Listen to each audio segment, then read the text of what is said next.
Most welcome आपका linear algebra math में हमने स्टार्ट किया था पिछले वीडियो में rank and nullity chapter 5th। इसमें हमने ये देखा था बेसिक में कि नल स्पेस और अपने पास रेंज स्पेस क्या होता है। फिर इनके अकॉर्डिंग दो थ्योरम थी अपने पास, जहाँ पर नल स्पेस और रेंज स्पेस को हम सब स्पेस प्रूव करते हैं with respect to vector space U and V. और लास्ट टाइम हमने इसमें थ्योरम देखी थी fundamental theorem of vector space homomorphism. आज इसकी एक मोस्ट इंपोर्टेंट थ्योरम हम समझेंगे जो कि rank and nullity of linear transformation concept के ऊपर बेस्ड है अपने पास। नेम अपने पास इसका सिल्वेस्टर लॉ। ये इंपॉर्टेंट थ्योरम है, हर साल एग्जाम में पूछी जाती है ये रिपीटेडली। ठीक है, तो देखिए इससे पहले हम ये समझते हैं थ्योरम स्टार्ट करें रैंक एंड नलिटी क्या होती है। तो मैं बिल्कुल बेसिक से स्टार्ट कर देता हूँ अगेन। देखिए हमने ये देखा था पिछले वीडियो में कि u और v दो अगर वेक्टर स्पेस है अपने पास, इनके ऊपर ही लीनियर ट्रांसफॉर्मेशन है अपने पास। ठीक है, तो वो वेक्टर जिनकी इमेज अपने पास इस v वेक्टर स्पेस में आइडेंटिटी एलिमेंट आती है, तो इन सभी वेक्टर के सेट को हम नल स्पेस बोल देते हैं, जिसको कि अन ऑफ टी से डिनोट करा जाता है या फिर कर्नेल ऑफ टी से डिनोट किया जाता है। और इस तरीके से हम इसको लिखते हैं कि वो सभी वेक्टर u के जिनकी इमेज ट्रांसफॉर्मेशन अप्लाई करने के बाद आइडेंटिटी एलिमेंट मिलती हो वेक्टर स्पेस v की। ठीक है, अब मैं बात करता हूँ रेंज ऑफ टी की। इसमें अपने पास u से उन सभी एलिमेंट की इमेज आती हैं जिनके लिए अपने पास इस v में एक कलेक्शन बनता है। ठीक है, सभी इमेजेस का डिफरेंट डिफरेंट एलिमेंट की डिफरेंट डिफरेंट यहाँ पर अगर इमेज आ रही हैं तो उन सभी के कलेक्शन को हम बोलते हैं range of linear transformation of vector space v under this transformation t for all element of u vector space. ठीक है, तो इसमें हमारे पास इस टाइप की इमेज आती है इस सेट में। ठीक है, अब हम बात करते हैं रैंक एंड नलिटी के बारे में।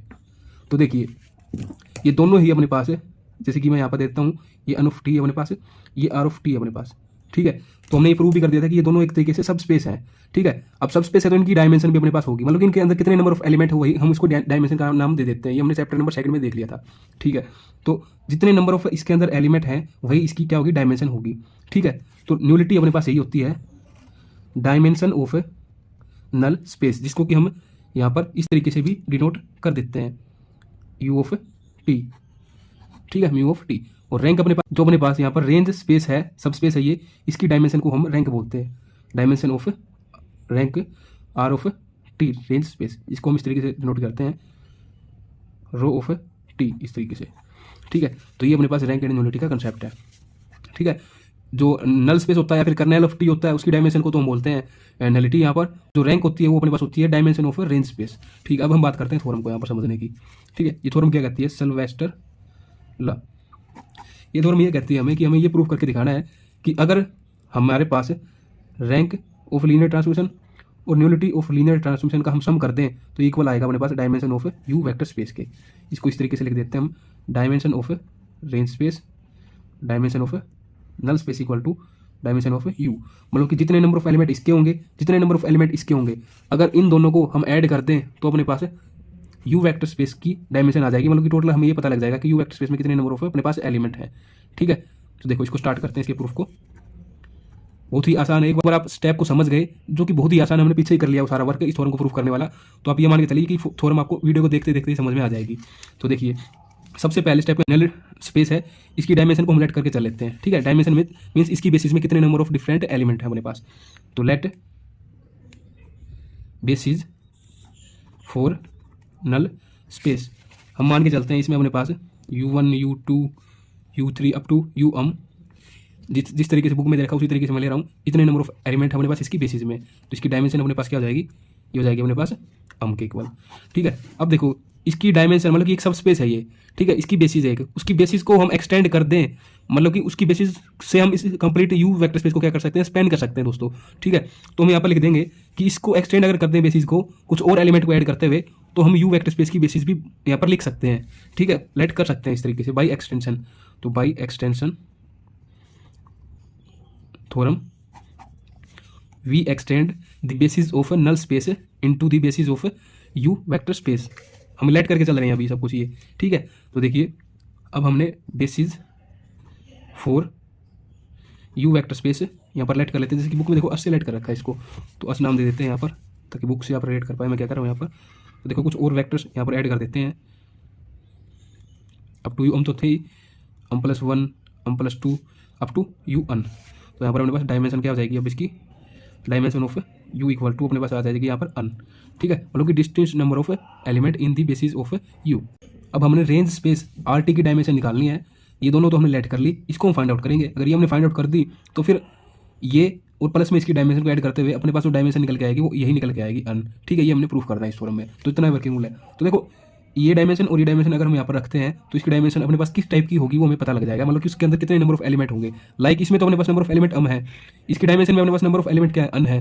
तो इसकी डायमेंशन में कितने होंगे ये देखते हैं कितने होंगे। तो देखो इनको यहाँ पर पुट करते हैं तो अपने पास इतने हो जाएंगे number of element, dimension of R T plus यहाँ पर रखते हैं इसको अम को, यहाँ पर रखते हैं अन को। तो डायमेंशन ऑफ आर टी में अपने पास अन negative um type of distance number of element होंगे इसकी बेसिस में दोस्तों। ठीक है, तो देखो अन नेगेटिव अम मतलब कितने नंबर ऑफ एलिमेंट होंगे इसकी डायमेंशन में। तो लेट कर लेते हैं इसके लिए एक बेसिस, लेट जो कि बुक में जिस तरीके से ले रखी है उसी तरीके से ले लेता हूँ, लेट सेट अस डैश। तो देखो इसमें अन नेगेटिव अम इतने नंबर होंगे दोस्तों। ठीक है, और यहाँ पर अपने पास इसकी डायमेंशन में यू की डायमेंशन में कहाँ तक है, 1 से लेकर अन तक है। तो हमें चाहिए अन नेगेटिव अम नंबर्स। ठीक है, देखो इसकी डायमेंशन किस टाइप की होगी, रेंज की डायमेंशन में क्या होता है, रेंज की डायमेंशन में वो एलिमेंट होंगे सभी जो कि यू की इमेजेस हैं। ठीक है, लाइक यू में अपने पास एलिमेंट किस टाइप के हैं, इस तरीके से हैं u1 u2 u3 um up to un। तो इनकी इमेज अपने पास किस टाइप की होंगी, t of u1 t of u2 t of u3 up to t of un। और हमें चाहिए कितने नंबर हैं, अन नेगेटिव अम तक इतने नंबर चाहिए हमें। तो यहीं से हम ले लेंगे ये यहाँ पर अम यहाँ तक है तो हमें चाहिए है अन नेगेटिव अम। तो यहाँ तक अन है यहाँ तक अम है तो हमने ये नंबर लेना है दोस्तों, ये इतने नंबर अपने पास अन नेगेटिव अम नंबर्स हैं दोस्तों। ठीक है, इतने मतलब कि हम ये वेक्टर्स ले रहे हैं इसकी बेसिस में, तो इनकी इमेज हम लेके चलेंगे इसकी बेसिस में दोस्तों। ठीक है, हमें इतने ही मतलब कि इसके अंदर डिस्टेंट नंबर ऑफ एलिमेंट लेना है इसकी बेसिस को लेट करते हुए। तो यहाँ पर हम लिख लेते हैं T of you um plus 1 T of you um plus 2। इस टाइप के इसमें अपने पास एलिमेंट होंगे, हमने एक सेट लेट कर लिया जो कि अपने पास कितने डिस्टेंट नंबर एलिमेंट इसमें अन नेगेटिव अम है।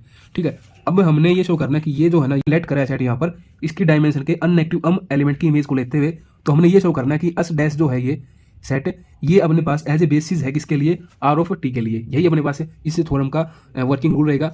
बस हमें केवल ये शो कर देना है अब कि जितने जो ये इमेजेस का सेट है ये एज ए बेसिस है किसके लिए, आर रेंज स्पेस के लिए दोस्तों।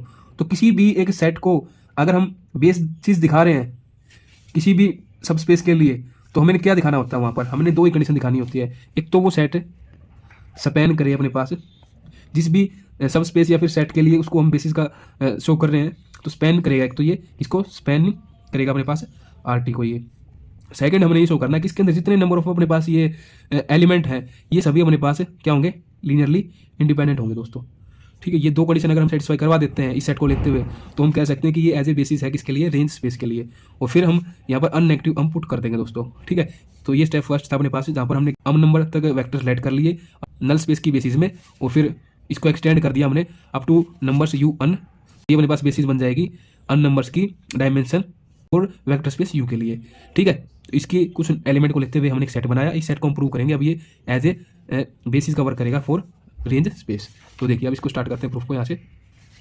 तो सिंपली सीन से अगर अपने पास अस जो ये बेसिस है यू के लिए, S is the basis for U vector space, then for each vector U हम कोई भी एक वेक्टर ले लें जो कि इस वेक्टर स्पेस से बिलोंग करता है, तो उस यू को इन सभी वेक्टर की लीनियर कॉम्बिनेशन में हम शो करते हुए एक्सप्रेस कर सकते हैं दोस्तों। ये अपने पास प्रॉपर्टी होती है बेसिस की दोस्तों। ठीक है, कि कुछ सेट का कोई भी एलिमेंट लेते हुए उन सभी बेसिस के वेक्टर के लीनियर कॉम्बिनेशन में हम शो कर सकते हैं। तो यू को हम इस तरीके से शो कर सकते हैं इन सभी के लीनियर कॉम्बिनेशन में। यहाँ पर स्केलर ले लेते हैं a1 फिर u1 a2 u2 इस तरीके से ए अन तक स्केलर ले लिए, u अन अपना पास लास्ट वेक्टर है इसका यहाँ पर। ठीक है, इस तरीके से हमने शो कर दिया। अब इसके ऊपर लीनियर ट्रांसफॉर्मेशन हम अप्लाई करते हैं तो टी ऑफ यू हो जाएगा ये इमेज इस तरीके से। और इमेज अपने पास मतलब कि कहाँ पर लाई कर रही है, ये अपने पास रेंज स्पेस में लाई कर रही है दोस्तों। तो अपने पास हमने ये शो कर देना है कि ये जो टी ऑफ यू है अपने पास बिलोंग करेगा रेंज स्पेस में दोस्तों। तो यहाँ पर अप्लाई करते हैं इस यू के ऊपर बोथ साइड लीनियर ट्रांसफॉर्मेशन। तो ये अपने पास इस तरीके से हो जाएगा T of U equal to ये according to property of scalar multiplication, scalar बाहर आ जाएगा अपने पास अंदर इस तरीके से, यहाँ पर भी स्केलर बाहर अंदर इस तरीके से up to A n T of U n. ठीक है, अब देखो जो अपने पास बेसिस है नल स्पेस की अन ऑफ टी की, उसमें अपने पास अम तक अप टू मतलब कि u1 से लेकर um तक अपने पास एलिमेंट है। ठीक है, वेक्टर्स हैं एक तरीके से। अब इन सभी की क्योंकि नल स्पेस में अपने पास कौन से वेक्टर होते हैं, नल स्पेस में अपने पास वो सभी वेक्टर होते हैं जिनकी इमेज अपने पास क्या होती है, 0 होती है दोस्तों।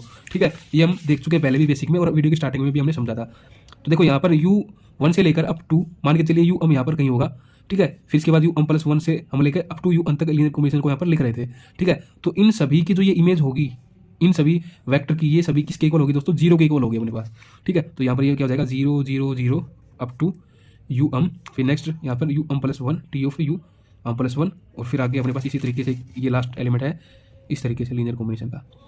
तो अपने पास यहाँ पर क्या रह जाता है अपने पास ए प्लस वन स्केलर है, फिर ये इस तरीके से image up to A n U n, तो टी ऑफ यू।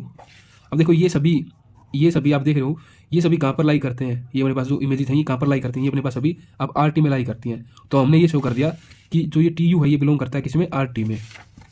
तो टी यू मतलब कि यू के ऊपर जब हमने इसकी इमेज बनाई, यू देख रहे हैं जो इस यू की, तो इसकी इमेज अपने पास कहाँ में बिलोंग कर रही है, आर टी में बिलोंग कर रही है दोस्तों। So we successfully written every element type U in the form of linear combination of element of S dash, जो हमने बेसिस ली थी किसके लिए, रेंज स्पेस के लिए, उसमें हम लिख सकते हैं। सो सिंपली यहाँ से ये हो जाता है प्रूव कि अपने पास जो अस डैश हम सेट लेके चल रहे हैं जिसको हम बेसिस प्रूव करना चाह रहे हैं आर टी के लिए, वो अपने पास स्पैन करती है किसको, रेंज स्पेस टी को। सो फर्स्ट जो प्रॉपर्टी वो हमने शो कर दी यहाँ पर ये वाली। अब हमने इसी सेट को क्या दिखा देना है, लीनियरली इंडिपेंडेंट दिखा देना एक बार, ठीक है। अब लीनियरली इंडिपेंडेंट में हमें क्या करना होता है, स्केलर को सभी को जीरो के इक्वल प्रूव करना होता है। तो उसको देखो किस तरीके से दिखाएंगे हम। Now we will show that set S dash is linearly independent. तो हम क्या करके चलेंगे, हम इसी को लेते हुए चलेंगे equal to zero linear combination को। तो A plus one T of U plus one, A plus two T of U plus two, up to A n T of U n equal to zero, ठीक है, जो कि identity element है अपने पास यहाँ पर, ठीक है। अब अकॉर्डिंग टू टी अपने पास लीनियर ट्रांसफॉर्मेशन है, तो ये बाहर लिख लेंगे इस तरीके से, तो स्केलर अंदर चले जाएगा वेक्टर की मल्टीप्लिकेशन में, up to A N U one equal to zero. अब देखो ये हमें प्रॉपर्टी अच्छे तरीके से पता होता है, किसी भी एक वेक्टर के ऊपर अगर हम लीनियर ट्रांसफॉर्मेशन अप्लाई करें और हमें जीरो मिले तो इट मीन्स अपने पास वो वेक्टर किससे बिलोंग करता है, नल स्पेस से बिलोंग करता है, ठीक है। तो यहाँ से ये बोल सकते हैं हम कि ये जो कॉम्बिनेशन है अंदर अपने पास एलिमेंट का, इस तरीके से ये कॉम्बिनेशन अपने पास बिलोंग करता है नल स्पेस से दोस्तों, ठीक है। इसको हम एज ए एक सिंगल एलिमेंट अगर समझें नल स्पेस का, तो इसका मतलब क्या निकलता है, अगर ये नल स्पेस से बिलोंग करता है तो इस एलिमेंट को हम नल स्पेस के बाकी जो इसकी डायमेंशन में एलिमेंट है अपने पास, बेसिस में एलिमेंट है, उनके लीनियर कॉम्बिनेशन में शो कर सकते हैं, ठीक है। तो नल स्पेस में अपने पास नल स्पेस में हमने लेट कर रखा था स्टार्टिंग में ही, यहाँ से u1 से लेकर u तक अपने पास एलिमेंट है दोस्तों, तो उनकी लीनियर कॉम्बिनेशन में इसको ऐसे रिप्रेजेंट कर सकते हैं। तो इस तरीके से लिख देंगे, since u1 u2 up to um is the basis of null space, then am plus 1 plus 1 am plus 2 plus 2 up to an un equal to इसके जो ये बाकी अपने पास क्या है एलिमेंट्स हैं, क्योंकि ये भी एज एलिमेंट लेके चल रहे हैं, मान के चल रहे हैं, यहाँ पर प्रूव हो चुका है ये नल स्पेस बिलोंग करता है। तो बाकी जो ये वेक्टर इसकी स्पेस बेसिस में इनको भी हम लीनियर कॉम्बिनेशन में लिख सकते हैं यहाँ पर इसके इक्वल टू में करके, ठीक है। तो इस तरीके से इनको लिख देते हैं अकॉर्डिंग टू बुक में चल रहा होता है कि कंफ्यूजन हो वीडियो देखते हुए कि कहीं कुछ डिफरेंट में ना लिख दो यहाँ पर। तो इस तरीके से हमने लिख दिया अप टू यू ठीक है। अब देखो ये यू से 1 से लेकर यू तक है और ये प्लस 1 से लेकर अन तक है, तो इनको इस तरफ ले आते हैं ताकि कंप्लीट लीनियर कॉम्बिनेशन हमारे पास बन जाए। तो इस तरफ आएंगे तो ये नेगेटिव में हो जाएंगी वैल्यू इस तरीके से, और ये यहाँ पर नेगेटिव पी यू फिर A plus 1 U plus 1 up to A n U equal to zero. और अब देखो यहाँ पर जो ये वेक्टर हैं u1 u2 U plus 1 up to U तक, ये सभी अपने पास हमें पता है अप टू सॉरी यू तो यहाँ तक आ जाता है, बीच में कहीं आ जाएगा, ठीक है। ये सभी अपने पास क्या है एज ए बेसिस के एलिमेंट है किसके, जो यू वेक्टर स्पेस है इसमें हमने लेट कर लिया था इनको एज ए बेसिस के वेक्टर्स के रूप में, ठीक है। तो ये बेसिस अगर है यू की तो ये सभी क्या होंगे, लीनियरली इंडिपेंडेंट होंगे यहाँ पर अपने पास। तो ये अपने पास क्या है, लीनियरली इंडिपेंडेंट है। अगर ये लीनियरली इंडिपेंडेंट बेसिस है और इसके साथ हमने ये लीनियर कॉम्बिनेशन बना रखा है, तो इट मीन्स अपने पास ये सभी जो स्केलर हमने ले रखे हैं साथ में वेक्टर की मल्टीप्लिकेशन में सभी क्या इक्वल टू जीरो है, ठीक है। यही तो लीनियरली इंडिपेंडेंट की अपने पास कंडीशन होती है कि सभी स्केलर इक्वल टू क्या होंगे, जीरो होंगे, ठीक है। अगर किसी भी बेसिस को हम लीनियरली इंडिपेंडेंट शो कर रहे हैं तो b1 negative b2 up to negative b इसके साथ ही फिर यहाँ से स्टार्ट हो जाते हैं a plus m1 a plus m2 up to A n, ये सभी स्केलर अपने पास क्या है, जीरो है, ठीक है। और हमने यही तो शो करना था इसमें कि जो अपने पास अस डैश है जो सेट लेके हम चल रहे हैं ये क्या लीनियरली इंडिपेंडेंट है। अब अस डैश में अपने पास एलिमेंट कहाँ तक है, अस डैश में अपने पास एलिमेंट है u प्लस 1 से लेकर u और इनके साथ जो हमने लीनियर कॉम्बिनेशन बनाया तो उनके सभी स्केलर को हमने क्या दिखा दिया, जैसे कि यू m प्लस 1 के साथ स्केलर क्या था, a m प्लस 1 था, फिर u m प्लस 2 के साथ ये था और u n के साथ ये था। तो इन सभी के साथ जो कि हम यहाँ पर लेते हुए चले थे स्केलर, जैसे कि इसके साथ ये स्केलर था, इसके साथ ये स्केलर था, इन सभी को अगर हमने जीरो दिखा दिया यहाँ पर, तो इट मीन्स जो अपने पास ये हम सेट लेके चले थे जो कि एज ए अपने पास स्पेन करता है RT को, तो हमने ये लीनियरली इंडिपेंडेंट भी दिखा दिया यहाँ पर, ये शो करते हुए कि इन वेक्टर के साथ अगर हम लीनियर कॉम्बिनेशन बनाएंगे तो इनके सभी जो स्केलर हैं वो इक्वल टू 0 है, तो ये अपने पास लीनियरली इंडिपेंडेंट है। तो दोनों ही कंडीशन हमने यहाँ पर शो कर दी है। दस S dash is linearly independent and also span RT, so S dash is a basis of for range space। तो डायमेंशन ऑफ रेंज स्पेस अपने पास क्या हो जाएगी यहाँ पर अननेगेटिव अम, क्योंकि अपने पास क्या है यहाँ पर अननेगेटिव अम नंबर ऑफ एलिमेंट है यहाँ पर, ठीक है। और यही हमने शो करना था, जैसे कि हमने यही तो शो करना था, जैसे कि अम तो हमने मान ली थी नल स्पेस की, अन हमने मान ली थी यू की, तो हमें इसकी डायमेंशन निकालनी थी जो कि हमारे पास अननेगेटिव अम निकल के आती, और वो हमने दिखा दिया यहाँ पर कि अगर हम अननेगेटिव अम नंबर ऑफ का एक सेट लेके चलते हैं तो इसको हमने प्रूव कर दिया, ये एज ए बेसिस है फॉर रेंज स्पेस। तो अपने पास ये कंफर्म हो जाता है कि अननेगेटिव अम की ही इसकी क्या होगी, अपने पास डायमेंशन की एक बेसिस निकल के आएगी, ठीक है। तो ये हमने प्रूफ कर दिया यहाँ पर। इसको हम इस तरीके से लिख सकते हैं, dimension of RT equal to, ये क्या है यहाँ पर डायमेंशन ऑफ अन, अपने पास किसकी डायमेंशन है, यू की डायमेंशन है, negative dimension of null space. तो देखो ये हमने प्रूव करना था, इसको अगर इस तरफ लेके आएंगे तो डायमेंशन ऑफ RT ये प्लस हो जाएगा सिर्फ आके, डायमेंशन ऑफ नल स्पेस है अपने पास इक्वल टू आ चुका है डायमेंशन ऑफ यू। तो यही सोरो में हमने क्या करना था, प्रूफ करना था। अब देखो इनको इस तरीके से भी लिख सकते हैं, लाइक इसको हम लिख सकते हैं यहाँ पर रो ऑफ टी, इसको हम लिख सकते हैं यहाँ पर mu of T equal to इसकी डायमेंशन हमारे पास अन है, ठीक है। इस तरीके से भी इनको लिखा जा सकता है सिंबॉलिक फॉर्म में। तो ये अपने पास फॉर्म थी यहाँ पर। एक बार फिर से मैं ओवरव्यू दे देता हूँ इसका कंप्लीट का। ये हमने समझ लिया था रंग और न्यूलिटी क्या होती है, ये सिंपल डायमेंशन होती है किसकी, नल स्पेस और रेंज स्पेस की। तो हमें ये प्रूव करना था कि रेंज स्पेस की और नल स्पेस की अगर हम डायमेंशन को ऐड करेंगे तो डायमेंशन निकल के आएगी किसकी, अपने पास वेक्टर स्पेस यू की। तो इसके लिए हमने क्या किया, स्टार्टिंग में हमने डायमेंशन लेट कर ली, मतलब कि एक बेसिस को लेट करते हुए बेसिस के नंबर जितने होंगे अपने पास डिस्टेंस वही डायमेंशन निकलाएगी नल स्पेस की। इसमें हमने अम नंबर्स तक हम वेक्टर्स लेके चले, फिर हमने एक्सटेंड कर दिया इसको, क्योंकि ये नल स्पेस सब स्पेस है किसका, यू का। तो इसको हम एक्सटेंड करते हुए यू की एक बेसिस लेट कर लेते हैं इस तरीके से, ठीक है। तो वो अपने पास हमने अन नंबर्स तक ली, तो अन इसकी डायमेंशन हो जाएगी। फिर हमने देखा कि दोनों वैल्यू जब पुट करते हैं यहाँ पर तो अन नेगेटिव अम नंबर की अपने पास डायमेंशन निकल के आएगी किसकी, रेंज स्पेस की। तो उतने ही नंबर का एक सेट हमने लेट कर लिया। अभी सेट को अपना टारगेट है कि हमें बेसिस शो करना है, ठीक है, बेसिस प्रूव करना है। तो उसके लिए हमने क्या किया, बेसिस अगर प्रूव करना चाह रहे हैं सेट को तो सबसे पहले दो कंडीशन सेटिस्फाई ये करना चाहिए, एक तो ये स्पेन करना चाहिए रेंज स्पेस को, सेकंडली ये लीनियरली इंडिपेंडेंट होना चाहिए, तभी इसको हम बेसिस बोल सकते हैं रेंज स्पेस की। तो वो वर्क हमने यहाँ पर किया।